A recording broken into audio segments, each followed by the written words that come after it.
Hey everybody, Pastor Seth here from Divine Redeemer Lutheran Church and School for your Home First Confirmation lesson on the second commandment. We're progressing through these commandments so that you can learn more and more about what the Lord has to communicate to God's people even today. When we start for today, I want to show you a couple of pictures. They're actually logos. And with these logos, I want you to associate the name of that company with that logo. I'm sure you can do this in the privacy of your own home. You might look like a weirdo talking to your computer screen, but that's completely all right because it's confirmation time. How about this one? What do you think of this logo here? All right, so you know what that is. I know what that is. This is a symbol for coffee, rejuvenation. For some people, life. This is Starbucks. And when you know Starbucks, the name, the brand, you know what it stands for. You know what to expect when you go into a Starbucks. How about this one? Now, if I hold it like this, it looks like a jar and it means absolutely nothing. But when I turn it this way, it's one of the most popular social media apps that teenagers are using at this time because this is the logo for... All right, maybe you got it, maybe you don't, but this is the logo for FaceTime. So for as many of you that talk to each other via video phone, this is the app that you're going to use. And you know that this is made by Apple. So you know that this image connects itself with a name, and it means something. It means you're able to communicate. That's what Apple is doing with FaceTime. That's for you guys. What about this one? What logo is that for?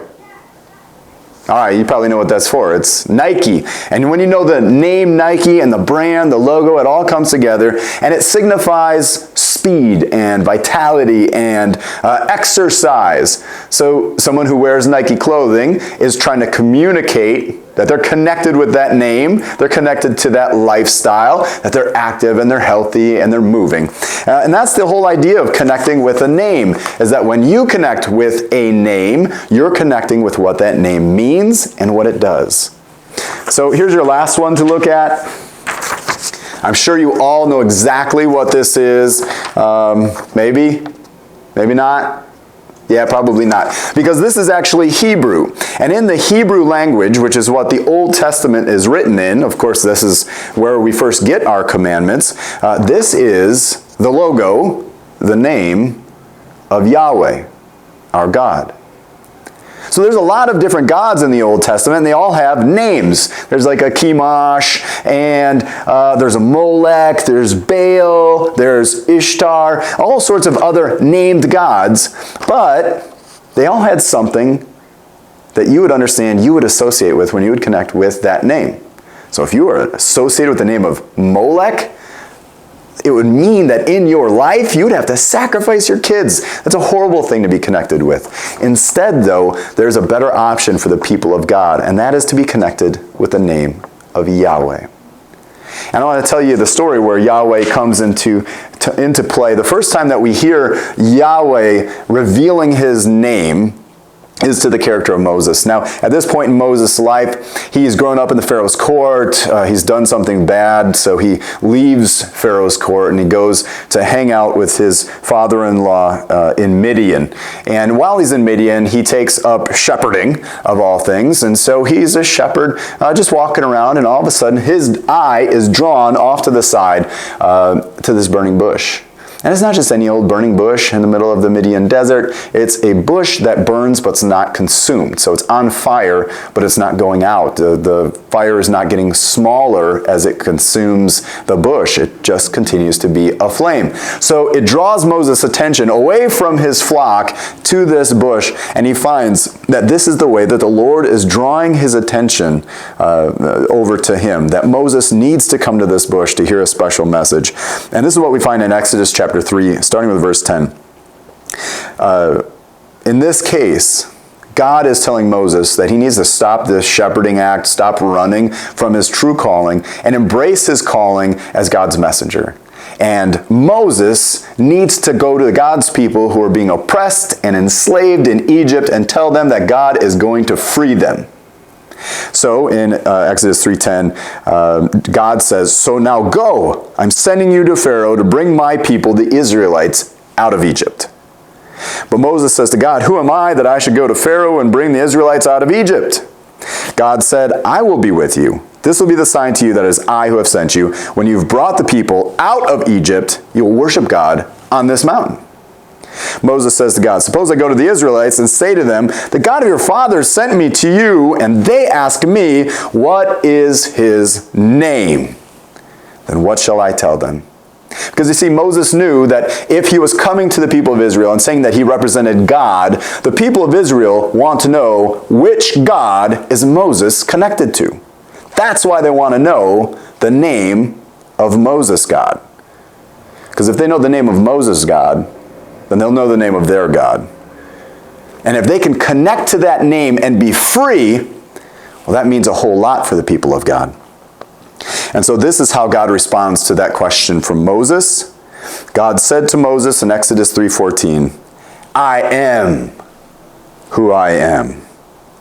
This is what you are to say to the Israelites. When they ask you that question of what God you represent, I am has sent me to you. And basically, this is God's logo. In Hebrew, this means I am. And the great thing about this word is it doesn't just mean I am. It's a verb. It means I was, I am, and I will always be. And the only one who could connect to that kind of idea would be the one true God, the maker of the universe, the one that has made this whole thing, that was keeping an eye on the people of Israel the whole time. And so that's why he says, when you tell them my name, tell them my name is I am. Because when they connect to me, they're connecting to the most powerful being in the universe. So whatever oppression they have, I am is strong enough to free them. So this is what's really important about this logo, this name, this whole idea in the Old Testament, that the second commandment, as we know it, is you shall not misuse the name of the Lord your God.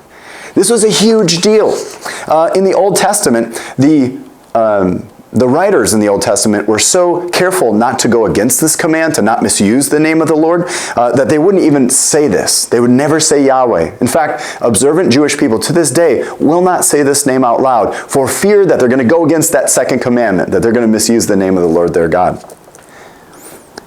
And that's the sensitivity that we see Jesus in. When Jesus is speaking to people in John chapter 8, he actually makes a claim to be the same God I am that Moses met in the Old Testament, that Abraham served, that Isaac served, that Jacob served. Jesus in the New Testament proclaimed to be that same Old Testament God. And he does so in this way. Many people are upset at Jesus for the claims that he's making about himself. Some people think that he's possessed by a demon, but Jesus is just honoring his Father, and he's honoring his connection with his Father through their divinity.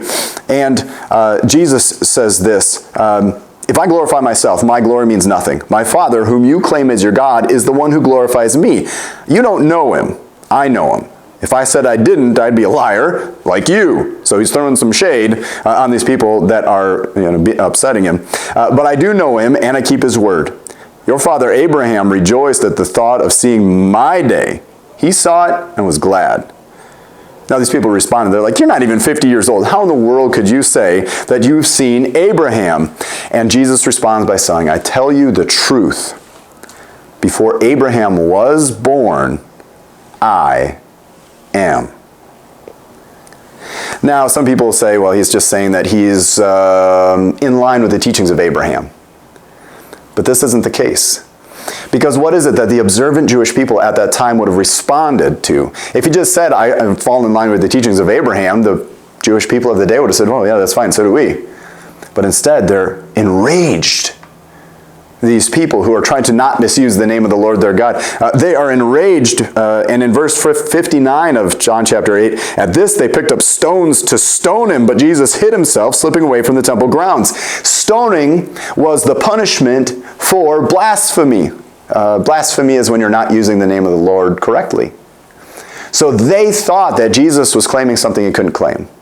They thought he was connecting himself to I am without truly being I am, without being that God who freed the people of God, the Hebrews, from Egyptian slavery, without being the I am who was the God of Abraham. But Jesus is the God I am. And that's the name that we're connected to in our baptism. That's the name that we're connected to as we proclaim faith in Jesus, the resurrected one. I am is our God. I am is Christ. And so this is why we still have a sensitivity to this name, I am.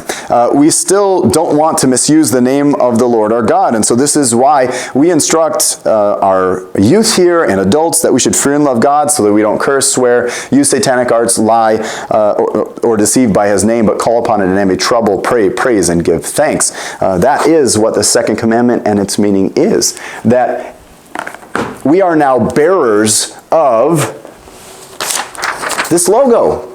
We're connected because of Jesus to God.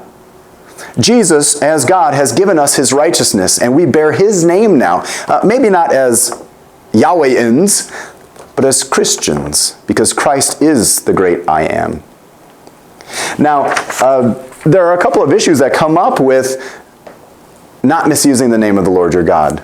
Some people say that we are never able in any circumstance to have our word line up with the name of God to be truth. Therefore, we should never ever swear in any circumstance by the name of God. And this is true. We wouldn't just want to flippantly be saying, yeah, swear to God, I went to the doctor today. Now, that's not going to be a helpful use of the name of God and connecting to that. Instead, if we are asked to tell the truth, hopefully our yes can be yes and our no can be no, but some people won't accept that. They'll require something else. And so we can swear by our relationship with our God, that we serve him truthfully, and we represent him in truth. So when we're asked a question, we can swear in a court of law that we are telling the truth. That's one example of where we can actually swear because of our connection to the Lord that we're telling the truth. And some other people will say, well, maybe there are some things that are worse in betraying the name of the Lord. So maybe I drop a swear and I put the God's name on it. But that's horrible. If I just tell a lie by his name, maybe that's not so bad. Well, and that's not really the case either.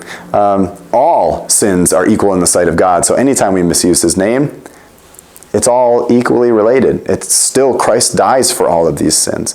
So as we're talking about life in line with not misusing the name of the Lord your God, we think more of how are we then connected to that name?